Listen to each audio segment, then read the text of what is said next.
এবং আমাদের অত্যন্ত কঠিন সময়গুলোতে সাংবাদিক বন্ধুরা আমাদের সঙ্গে ছিলেন। আমি কখনোই ভুলতে পারি না যে রাতে আমাকে এখানে আটক করে রাখা হয়েছিল, তখন আপনাদের সাংবাদিক বন্ধুরা, নেতৃবৃন্দ আমাকে কিভাবে প্রোটেকশন দিয়ে আমার প্রাণ রক্ষা করেছিল। আমি কখনোই বলবো না যে বিভিন্ন সময়ে আমরা যখনই ফ্যাসিবাদের আক্রমণে আক্রান্ত হয়েছি তখন তারা কিভাবে ছুটে গিয়ে সেটা কাভার করে জনগণের সামনে তুলে ধরেছিল। সেই জন্য আমি সবসময় তাদের কাছে কৃতজ্ঞ। আমার দীর্ঘ এই রাজনীতি করার জীবনে থেকে আমি একটা জিনিস উপলব্ধি করেছি যে আওয়ামী লীগ আর গণতন্ত্র কখনোই একসাথে যায় না, আগেও যায়নি, অর্থাৎ আওয়ামী লীগের জন্মের পরেও যায়নি, এবং এই বিগত ফ্যাসিবাদের সময় তো যায়নি। এই সেটাও যাবে না। সমস্যা হচ্ছে কিন্তু আমরা দুর্ভাগ্যক্রমে গণতন্ত্রের জন্য যারা আমরা লড়াই করছি, যারা আমরা সংগ্রাম করেছি, প্রাণ দিয়েছি, আমরা যারা সংবাদ মাধ্যমের স্বাধীনতার জন্য সংগ্রাম করেছি, লড়াই করেছি এবং প্রাণ দিয়েছি, অনেক সময় আমরা কি সব সময় ঐক্যবদ্ধ থাকতে পারি না। এবং আজকে দেখুন, যখন একটা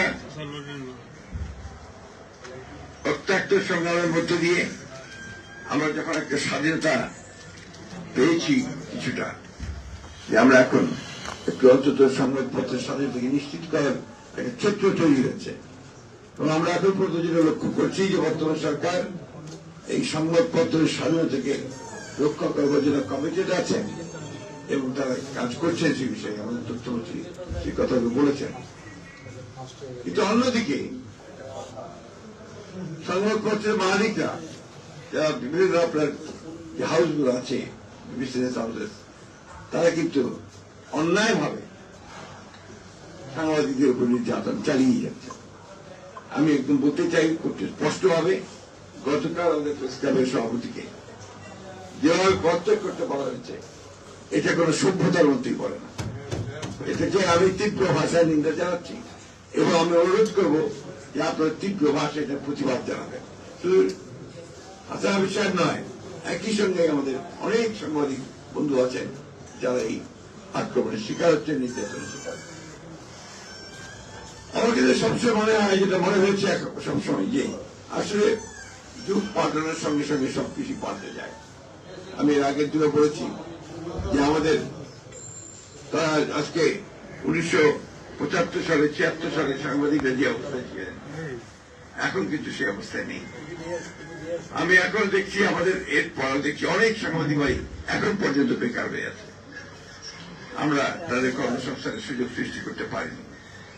আমি আশা করব যে আমাদের একজন যোগ্য তথ্যমন্ত্রী আছেন, তিনি প্রচেষ্টা চালাবেন এবং আমি সাংবাদিক ভাইকে অনুরোধ করব আমাদের বন্ধ হয়ে যাওয়া যে সমস্ত সংবাদ মাধ্যমগুলো রয়েছে, দৈনিক বাংলা, টাইমস, এগুলোকে চালু করার জন্য এমনকি যদি বিচিত্র হওয়া সম্ভব হয়, আমার মনে হয় বিচিত্রাকে চালু করতে হবে। তাহলে এগুলো হচ্ছে আপনার ঐতিহ্যগত একটা ব্যাপার আছে, সুতরাং এটাকে আপনি সামনে নিয়ে আসার জন্য ব্যবস্থা করতে হবে এবং প্রয়োজনে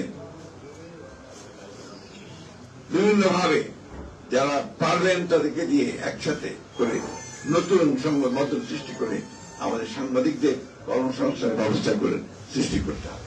এটা আমার কাছে মনে হয়। একটি কথা যে আমাদের এই সরকার, আপনারা জানেন যে দীর্ঘ সংগ্রামের পরে এবং আমাদের প্রধানমন্ত্রী তিনি অনেক নির্যাতনের পরে আজকে আমরা একটা রাষ্ট্র পরিচালনার দায়িত্বে এসেছি। এই দায়িত্বে আসার পরে পরে যে ঘোষণাগুলো তিনি দিয়েছেন, সেই ঘোষণার মধ্যে কিন্তু আপনাদের সংবাদ মাধ্যমের স্বাধীনতাকে নিশ্চিত করার ব্যাপারটা তিনি বারবার করে বলেছেন। এবং আমি ইতিমধ্যেই যেটা লক্ষ্য করছি, তিনি আপনাদের সকলের সঙ্গে মত বিনিময় করছেন।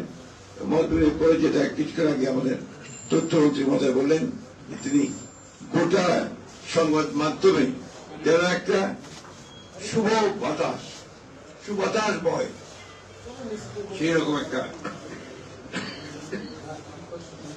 পরিবেশ তৈরি করার চেষ্টা করছে।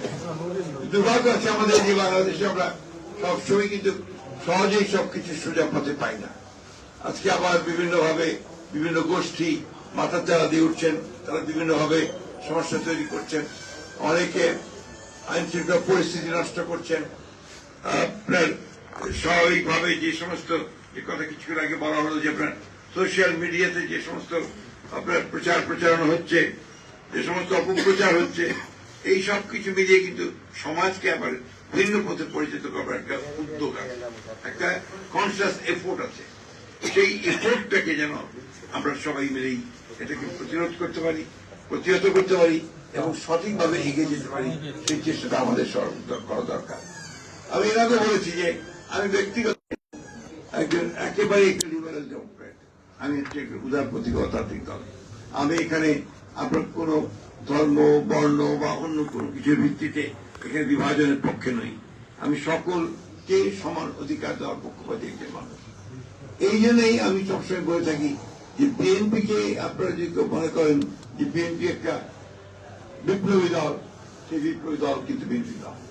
বিএনপি একটা লিবারেল ডেমোক্রেটিক পার্টি, এটাকে আপনার সবসময় মনে রাখতে হবে আমাদের।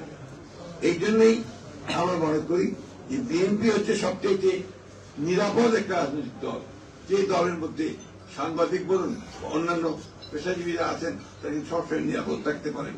কারণ বিএনপি অন্যের মত সহ্য করবার একটি রাজনৈতিক দল এবং সেইটাই আমরা বরাবর করে এসেছি। আমি নিশ্চয়ই আমার সঙ্গে আপনারা সবাই একমত হবেন, বিএনপি যখনই সরকারে এসছে